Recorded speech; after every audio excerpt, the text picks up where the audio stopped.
Defining Christian nationalism is actually a big part of the conversation. This is why you start with definitions, because sometimes you don't get off them for a long time. And in this case, we have a lot of people strongly pro and anti-Christian nationalism, and it's really easy for them to talk past each other because there's at least three basic things that can be meant by somebody who says he's for or against it. First, you've got sort of the most moderate, least specific version of it, where somebody who says they like Christian nationalism, that just means they like living in a Christian nation. They want to live in a nation where most people are Christian of some description, and the ones who aren't are at least aware that that is a majority position and are respectful of it and give space. Because that's a good description of what the United States has been like. Certainly in the first half of the 20th century and all the way back to colonial times, and still today to an extent that we don't always realize because we've seen so much change and we've seen so much de-Christianization, but we're still way Christian in terms of our population compared to a lot of countries in the world, Western Europe in particular. And so a lot of people, they say, I like that, I want that back. I want to be in a nation like that, and I want the decline that we've been seeing to be reversed. I want to go back to what it was like, say, in the 50s, or I want to go back to what it was like, at the turn of the 2 centuries ago, or something like that. And they'll call that Christian nationalism because what they want is a Christian nation.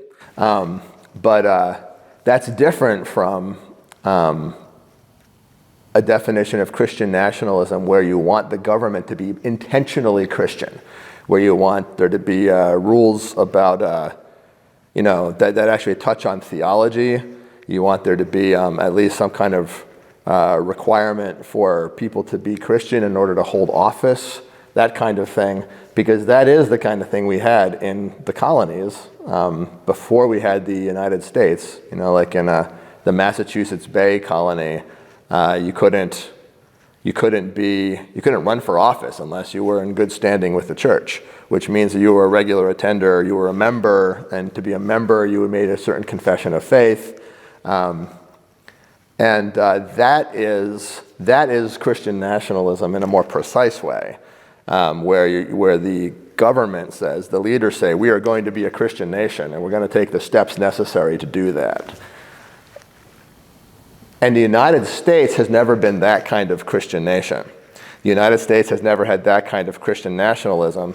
If you say by the United States, if you mean the country that was forged after the American Revolution. The individual colonies, they were like that. But if you read the founding documents of the United States of America, not only is there nothing in there like that, but it specifically says in the Bill of Rights that Congress shall make no law establishing religion, the practice of religion. And that was because the individual colonies, some of them, a lot of them, most of them did have similar laws like that, but now they were all getting together and they had to play nice with each other. And the Congregationalist colonies couldn't require that you be Congregationalist in order to be involved in the nation state. Like maybe what you do in your own state, you can still do that for a little while until we get into the 19th century and we have the amendments after the Civil War. And the 14th Amendment then generalizes the Bill of Rights to the states. But as a federal entity, the United States has never been that kind of Christian nationalism